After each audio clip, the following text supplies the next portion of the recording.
एक मैदान आहे, त्या मैदानाच्या एका टोकावर फलटण आहे, दुसऱ्या टोकाला सांगोला, पंढरपूर, मंगळवेढा अशी गावं आहेत, तिसऱ्या टोकाला खटावमाण अशी गावं आहेत, तर चौथ्या टोकाला करमाळ्यापासून टेंभुर्णी ते बार्शीपर्यंतची गावं आहेत. यातला काही भाग सातारा जिल्ह्यातला तर काही भाग सोलापूर जिल्ह्यातला. या भागातलं एक वैशिष्ट्य म्हणजे इथं सरंजामदार पण तितकेच आणि सरंजामदारांच्या गडी फोडून स्वतःचं राजकीय अस्तित्व तयार करणारे सुद्धा तितकेच. पण या भागाचं एक दुसरं सुद्धा वैशिष्ट्य आहे, हा पवारांच्या राजकीय प्रयोगांसाठीचा सगळ्यात आवडीचा भाग. आता या भागाचं दुसरं एक वैशिष्ट्य म्हणजे हाच पवारांच्या राजकीय प्रयोगांना धडका मारून संपवण्यासाठी फडणवीसांचा सुद्धा आवडीचा भाग. शरद पवार विरुद्ध फडणवीस या नाट्याचे जे काही प्रयोग झाले ते इथनच झाले. मग 2019च्या निवडणुकीत मैदानात पैलवानच नाही म्हणून फडणवीसांनी दिलेलं आव्हान असू देत की कुस्ती काय अशांशी खेळायची असते का म्हणून शरद पवारांनी दिलेलं प्रत्युत्तर असू देत.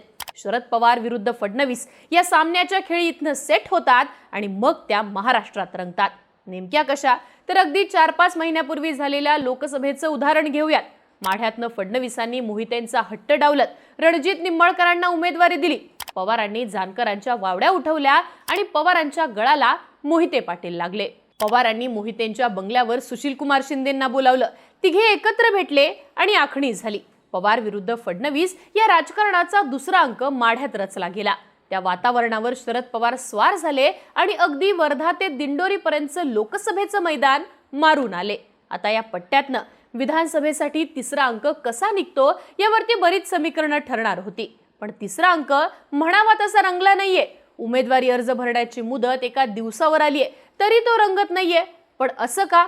इथं लढाईच होऊ नये म्हणून देवेंद्र फडणवीस आणि शरद पवार या दोघांपैकी कोणी एकाने पळ काढलाय का की इथला स्कोर दोघांपैकी एका नेत्याने अगोदरच सेटल केल्याने निवडणूक रंगण्याचा चान्सच ठेवलेला नाहीये. देवेंद्र फडणवीस विरुद्ध शरद पवार हा सामना आणि माढा, सोलापूर, फलटण हे कॉम्बिनेशन नेमकं सध्या काय म्हणतंय समजून घेऊयात आजच्या व्हिडिओतनं. नमस्कार, मी आरती आणि तुम्ही बघताय बोल भिडू. देवेंद्र फडणवीस विरुद्ध शरद पवार या सामन्यातले दोघांचे फेवरेट मतदारसंघ पाहिले आणि तिथं नेमकं काय घडतंय ते पाहिलं तर या सामन्याचा अंदाज आपल्याला येईल. सुरुवात करूयात ती फलटण पासून. फलटणमध्ये रामराजे आणि रणजितसिंह नाईक निंबाळकर असा सामना. शरद पवारांचे रामराजे हे अजितदादांसोबत गेले तरी ते लोकसभेत मनाने थोरल्या पवारांसोबतच राहिले. आता सुद्धा ते मनाने तिथे आणि कामाने इथे आहेत. रामराजे हे तुतारी घेऊनच वातावरण तयार करणार होते, पण संभाव्य सभापतीपद, आमदारकी जाईल म्हणून ते टेक्निकली अजितदादांच्या सोबत राहिले आणि आपल्या उमेदवारासह कुटुंब हे थोरल्या पवारांकडे देऊन टाकलं. दुसरीकडे रणजित निंबाळकरांनी सुद्धा सचिन कांबळे पाटलांना इथं तयार केलं. नावाला सचिन पाटील पण मैदानात स्वतः रणजित निंबाळकर असतील. रणजित निंबाळकरांची उभी हयात पवार कुटुंबाला विरोध करण्यात गेली. चव्हाण हे तुतारीकडे गेल्यानं निंबाळकरांना भाजप निवडून देण्याची आयती संधी मिळाली, पण डावपेचात ही जागा अजितदादांच्या घड्याळाकडे गेली. इथं घड्याळ विरुद्ध तुतारी सामना ठरलेला आहे, पण घड्याळ फक्त नावाला, माणसं भाजपची. रामराजेंपासून दुरावलेली अनेक मंडळी इथं घड्याळाचा प्रचार करू शकतील. अर्थात भाजपचा माणूस घड्याळाकडे देऊन देवेंद्र फडणवीस आणि रणजित निंबाळकरांनी मोठं मन केलंय आणि तोच फडणवीसांचा एक डाव आहे. फक्त कमळ देऊन दादांची माणसं काम करणार नाहीत हे फडणवीसांनी हेरलं होतं आणि म्हणूनच अखेरच्या टप्प्यात इथे रंगत येईल असं वाटतंय. फलटण नंतर येतो तो माण खटाव. माण म्हणजे जयकुमार गोरे. गोरेंच्या विरोधात लढणारी असंख्य जणांची टीम.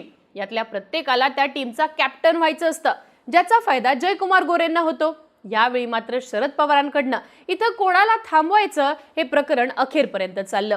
अजून विरोधातला उमेदवार फिक्सच झालेला नाहीये. गोरेंचं नाव मात्र पहिल्याच यादीत आले.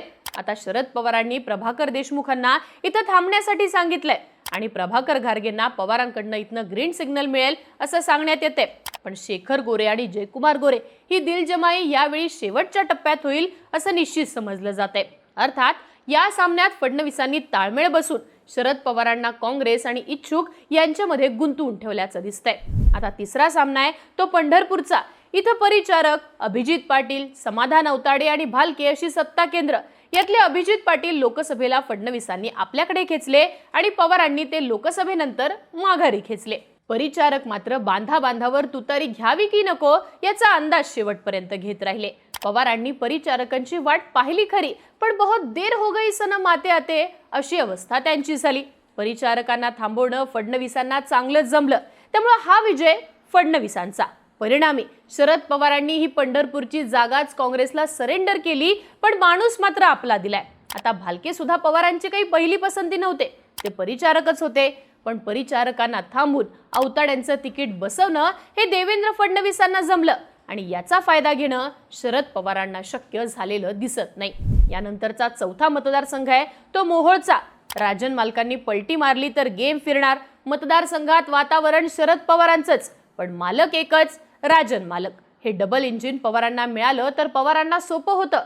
तो चान्स राजन मालकांना सुद्धा आलेला, पण अजित पवारांनी प्रसंगी उमेश पाटलांना दुखावलं. खरं मालकांना काही सोडलं नाही. पर्यायाने राजन मालक खुश झाले आणि पवारांच्या हाती इथं सुद्धा वाट पाहणं चालं.